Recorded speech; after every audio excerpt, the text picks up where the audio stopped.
Olá, meu nome é Carolina, dela é Tatiane, Vinícius e Leandro. E nosso trabalho vai falar sobre a migração indígena que se deu à construção da hidrelétrica do Belo Monte. Hoje, a fonte de energia elétrica do Brasil é hidráulica. Isso também se dá devido às condições naturais favoráveis do Brasil. E ela é menos poluente devido à liberação de gás, que é bem menor em relação aos outros tipos de energia. A discussão sobre os impactos de hidrelétrica torna devido à construção do projeto do Belo Monte, que está sendo feito.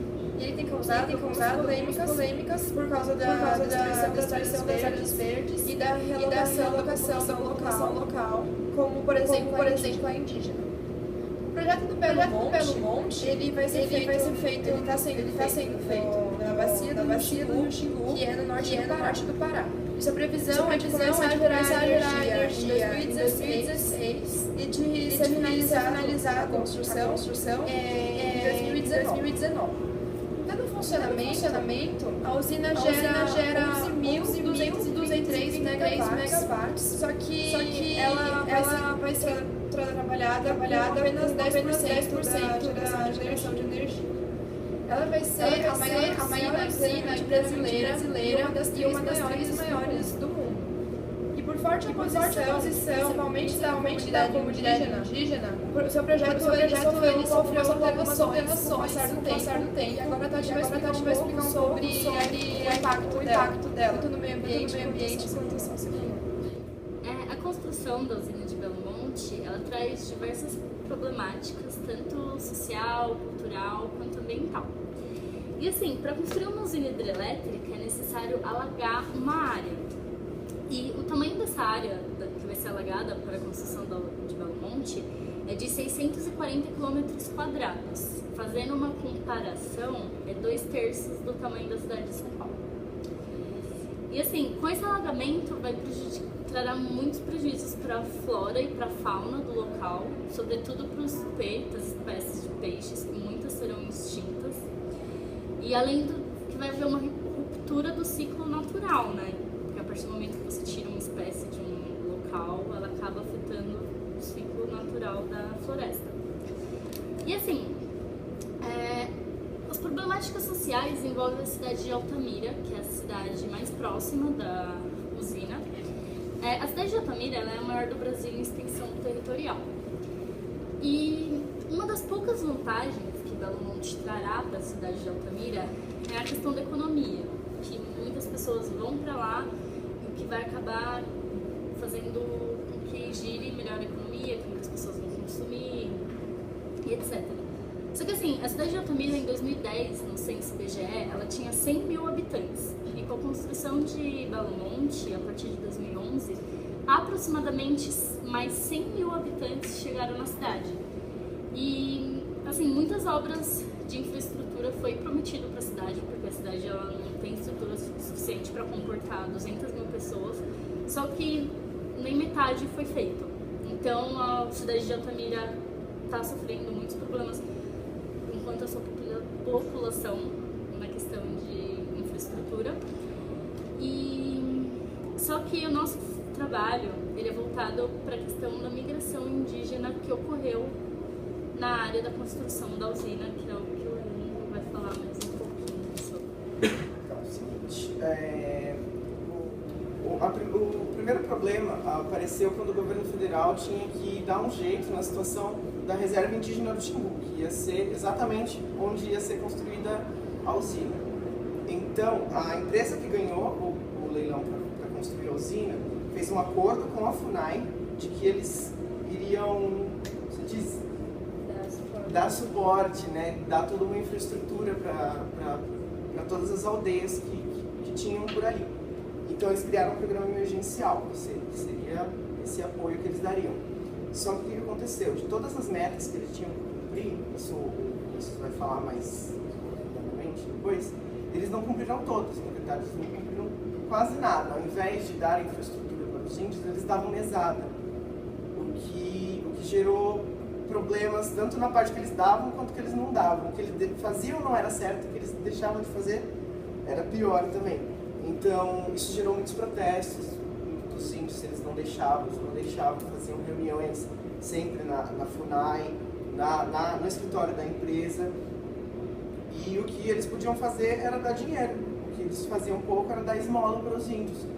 E isso também, como eles faziam isso, aconteceu um processo de aculturação indígena. As aldeias que tinham lá originalmente, elas começaram a se dissipar, porque como o cacique, o líder indígena, recebia aquilo para construir, recebia material para construção, eles criaram outras aldeias adjacentes para eles ganharem cada vez mais. Isso para ter uma demanda de material melhor. No começo eram 19 aldeias, em 2012 já tinha 34, hoje tem mais, não sei exatamente quanto tem. Isso é um processo de aculturação muito difícil de lidar, muito difícil de controlar, porque isso tem só aumentado. E o fortalecimento institucional que a FUNAI achou que ela teria com esse acordo, porque ela também seria beneficiada, ela não teve, porque tudo que eles receberam de funcionários novos, infraestrutura, quando acabou o prazo, a empresa retirou, eles voltaram a ficar à mercê do que estava acontecendo. Só continuando o que o Leandro está falando, para finalizar essa parte, foram feitas 19 condicionantes em 2011, que seriam referente à prevenção, compensação dos impactos relativos ao que os indígenas iriam sofrer com a usina de Belo Monte no que diz respeito aos seus direitos territoriais. Dessas 19, 12 eram de responsabilidade do governo, tá? Do poder público, desculpa, e outras 5 eram de responsabilidade do empreendimento, no caso da Norte Energia, e as outras 2 restantes era de responsabilidade de ambos. Em 2014, em fevereiro de 2014, o Instituto Socioambiental fez um levantamento referente a essas condicionantes, e o resultado foi meio impactante, porque do poder público, das 12 condicionantes que eles tinham que fazer, eles deixaram de fazer 9, ou seja, só fizeram 3, e quanto ao empreendimento, né, a Norte Energia, das 5 que elas tinham que fazer, ela fez 1, e ela deixou de fazer 4. A principal, a mais problemática, era no que se refere que ela tinha que dar apoio físico e financeiro também para a FUNAI de Altamira, para que dessa maneira eles conseguissem responder a essa demanda crescente que está tendo de indígenas que precisam de apoio da FUNAI. Mais recentemente, agora em março de 2015, foi feito um pedido da Justiça Federal de Altamira, tá, pelo Ministério Público, e foi decidido que eles deram um prazo de 60 dias, tanto para o poder público, quanto também para a FUNAI, tanto para a FUNAI, quanto para a Norte Energia, para eles fazerem um plano e cumprir um plano de reestruturação com destino a essas comunidades. Por fim, é importante destacar que a viabilidade do projeto seria possível com a realização integral dessas ações, independente do responsável das suas ações. No nosso trabalho, nós percebemos que esses conflitos que ocorrem no Belo Monte têm relação com o que a gente estudou no desenvolvimento do curso. No caso, o processo de territorialização e desterritorialização, que é falado por Herzberg no livro O Mito da Desterritorialização. Sendo assim, então, nós temos 2 lados. Por um lado, nós temos o empreendimento da usina de Belo Monte, em que eles têm como objetivo o lucro e o crescimento econômico da região lá, e assim eles têm uma dominação política e econômica naquela região. É um processo de territorialização daquela área. E por outro lado, nós temos os indígenas, que acabaram perdendo aquela área deles, né, em que eles tinham todo estabelecido um contexto socioeconômico, eles tinham já relações históricas lá, e eles acabam sendo uma população desterritorializada. Posteriormente, eles têm que se reterritorializar, porque eles têm como necessidade, eles precisam reestabelecer essas relações em algum outro lugar. No caso... Cultural. Exatamente. É uma desterritorialização simbólico-cultural, conforme o próprio Herzberg diz no livro dele. no caso, alguns índios eles se reterritorializaram na cidade de Altamira, outros foram para aldeias vizinhas, né, áreas próximas. Mas de qualquer maneira, eles tiveram toda a sua estrutura social abalada, porque em Altamira é um ambiente totalmente diferente do que eles estavam acostumados. E mesmo quando eles foram para áreas próximas, todo o ambiente tinha sido alterado, o fluxo das águas, enfim, várias questões. Então, como consequência, essas comunidades elas acabaram fazendo reivindicações que, retomando Herzberg, caracterizam o processo de territorialização. Nós temos duas partes, a parte política, no caso eles precisam de um território delimitado, com fronteira, eles precisam ter um controle do domínio, do acesso e entrada de lá, mas não só isso. Para você ter uma territorialização, você também precisa da parte social, cultural, econômica. Então, no caso, eles precisariam de medidas socioeconômicas que garantam o seu desenvolvimento por causa das inúmeras mudanças que eles sofreram no ambiente. Entretanto, não está sendo feito isso, como já foi falado, né? E com isso, nós vemos que há consequências não só culturais, está tendo uma desterritorialização que, segundo o próprio Herzberg, está intimamente ligada também à desigualdade social e à exclusão socioespacial.